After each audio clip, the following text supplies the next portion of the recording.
It was pretty rough growing up. My mom was addicted to meth when I was a kid. My mom ended up getting cancer, and she passed away in 2010. And I lived with my stepdad for the time being.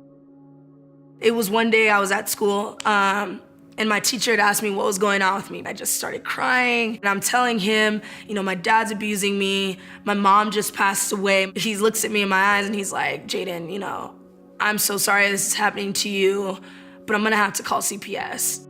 I was in contact with one of my mom's family friends. After everything is all said and done, they get me to move to where she's at. And there was this one day I had came home from school and I was a little bit late, and she just got really angry, and it was so quickly. She's like, I don't want you here anymore, I'm gonna call your CPS worker. And I'm like, okay. And I walked out the door and that was that.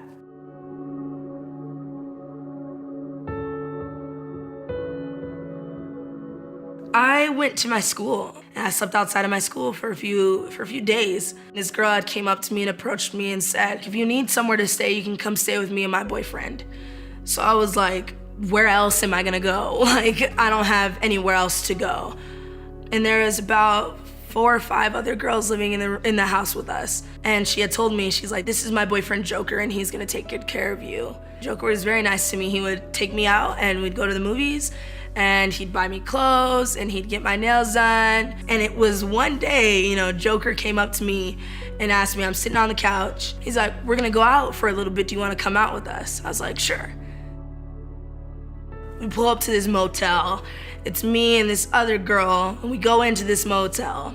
She meets up with this man and she's talking to this guy and they're exchanging some words and they're talking about sexual things.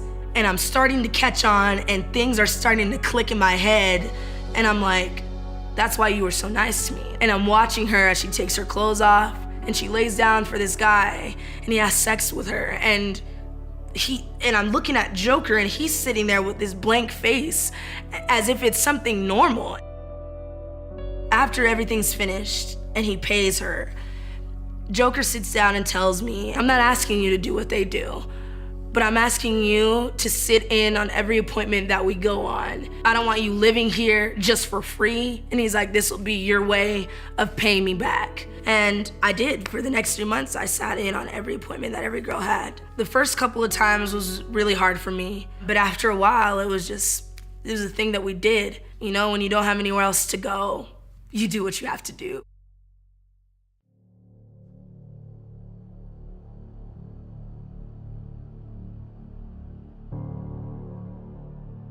We were going to this appointment and Joker had took me and one of my closest friends at the time. We got into the room and the dude's sitting on the bed and he's looking at me the entire time. And I'm like, what are you looking at? And he's like, I want her. And I'm like, I'm not doing this. And he's really angry and he's like, so you're telling me you're not gonna give me what I want?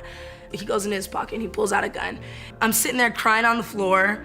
He tells me that I'm gonna do this thing to him and I'm like, I guess I am. I'm like, I'm about to.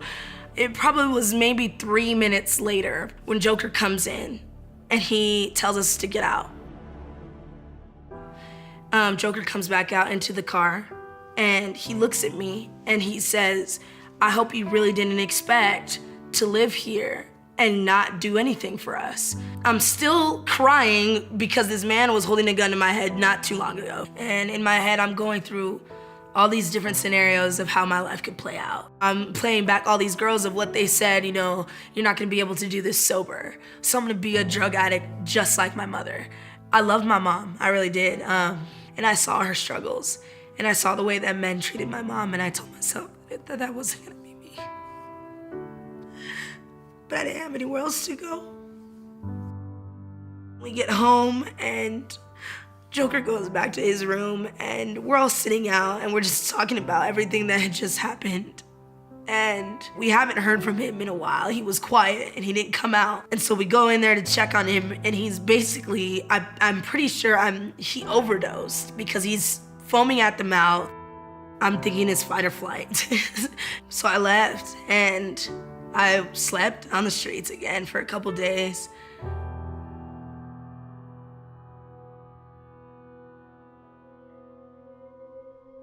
And it was hard for me because I was constantly looking for somewhere to stay. I had a mentor of mine and she had asked me a couple times, she's like, why don't you come to church with me? So I go to this church and I meet this family. We probably met up like twice, in all honesty. It was only like a couple times that we saw each other. And they had told me that they were interested in adopting me, and it was a lot of disbelief because of all the things that I had went through. And they were like, this isn't a temporary thing. We're not asking you to be here, for just a short period amount of time, but we want you to be here with us. We love you. We want to take you into our family. And I was like, heck yeah. So I've been with them ever since.